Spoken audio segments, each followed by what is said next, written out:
ఆ కంసుడు తన చెల్లిని ఎన్ని కష్టాలు పెట్టారో మనం అందరం విన్నాం. కానీ ఈరోజు ఈ ఊరి కంసుడు తన చెల్లికి పెడుతున్న కష్టాలన్నీ మనం కల్లారా చూస్తున్నాం. గాయపడిన హృదయంతో తన బాధను విలపించుకోవడానికి మన ప్రియతమ సోదరి ఐశ్వర్య గారు ఇక్కడికి వచ్చారు. రామ్మ ఐశ్వర్య, వచ్చి నీ కడుపులోని బాధను చెప్పుకో.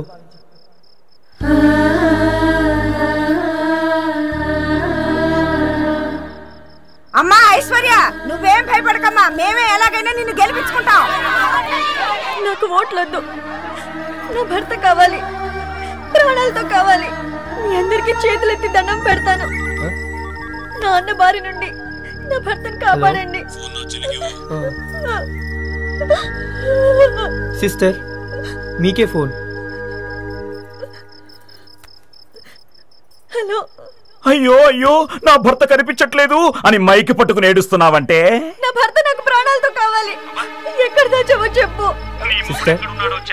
కిడ్నాప్ చేసింది పిచ్చిదానా. నీ మొగుడు నీకు ప్రాణాలతో కావాలనుకుంటే ఎలక్షన్ నుంచి తప్పుకో, లేదనుకో ఒక మంట వెలుగుతూ ఉంటుంది. అదేంటో తెలుసా? నీ మొగుడి చిత్తి మంట. జాగ్రత్తగా విను. రేపు నువ్వు స్నానం చేసే ముందు ఒంటికి రాసుకునేది పసుపు కాదే, నీ మొగుడి బూడిద. నన్ను కాదని ఈ ఊళ్ళో ఎవరైనా సరే నీ కోటేస్తే నరికేస్తారు.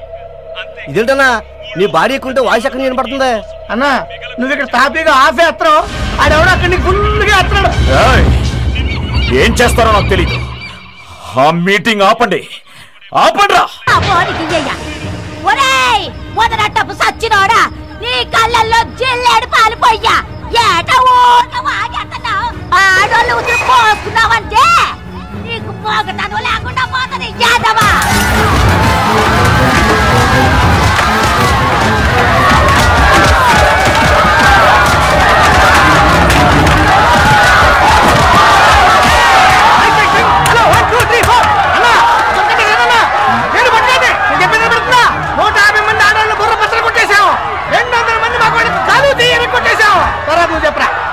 బాగా తమ్ముళ్ళు తిన్న సోదరి మండలారా, చిత్తుగా నలిగిపోయిన సోదరులారా, నీకు మర్యాదగా నా బొట్టు మీద ఉంటాయి చెప్తాను. కొండ కొట్టుకోవటైపోతే మక్కి నిరిగిపోతాయంటే మర్యాద చెప్తున్నాను. మా దుర్గా ప్రసాదాన్ని గెలిపించి తీరాలి.